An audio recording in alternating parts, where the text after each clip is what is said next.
राम रसिक प्रेमियों, विश्वामित्र के यज्ञ की रक्षा, गौतम ऋषि की पत्नी अहिल्या का उद्धार और सीता स्वयंवर में भगवान शिव की विशाल धनुष पिनाक को तोड़कर जब राम अयोध्या आए तो अयोध्या में यह समाचार फैल गया था कि राम वस्तुतः ईश्वर के अवतार हैं।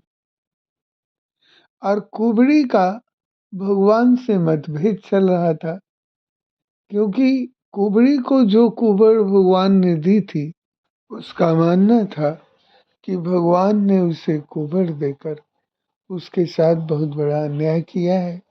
वह कैकेयी को समझाते भी है कि ईश्वर सब काम अच्छा ही करे, ये जरूरी नहीं होता।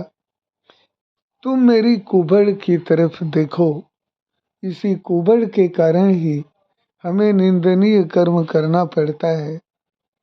और ही महारानी, मैं अपने अनुभव के आधार पर ही कह रही हूँ। वैसे को नृप होई हमें का हानि, चेरी छाण ना होई बरानी। मुझे तो दास कर्म ही करके अपना गुजर करना पड़ेगा, क्योंकि ईश्वर ने मुझे कुबड़ प्रदान की और कुरूप बना दिया। और निश्चय ही जब राम राजा होंगे तो सीता रानी बन जाएगी और इस तरह माता कौशल्या महारानी बन जाएगी।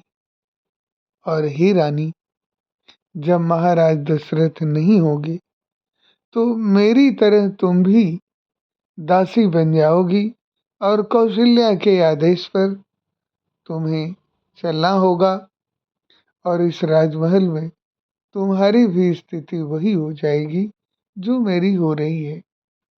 पर पूरी घटना पर हम विचार करके देखें तो एक बात बड़ी महत्वपूर्ण हमारे सामने आती है कि जीवन में ईश्वर जो कुछ हमें प्रदान किया है उसमें हमारी संतुष्टि है या नहीं है। अगर नहीं है तो हम भी मंथरा का ही प्रतिनिधित्व कर रहे हैं। अगले जन्म में मंथरा कुब्जा के रूप में जन्म लेती है और जब भगवान कृष्ण उसे कहते हैं कि तुम क्या मुझे चंदन नहीं लगाओगी, और कुब्जा बड़े प्रेम से भगवान कृष्ण को चंदन लगाती है, तो उसका उद्धार हो जाता है। और इस प्रकार हम देखते हैं कि भगवान के चरणों में हमारा अनुराग ही हमारे जीवन की श्रेष्ठता को सिद्ध करता है और हमारा जो उद्धार है वो एकमात्र ईश्वर से ही संभव है। कुब्जा अपने पूर्व जन्म में महाराज बलि की बहन है, विरोचन की पुत्री है, जो भक्त प्रहलाद के पुत्र थे। और अपने कुकृत्यों के कारण ही देवासुर संग्राम में बाण लगने से वो कुब्जा बनती है और अपने कर्मों के कारण ही अगले जन्म में फिर कुबड़ को प्राप्त करते हैं।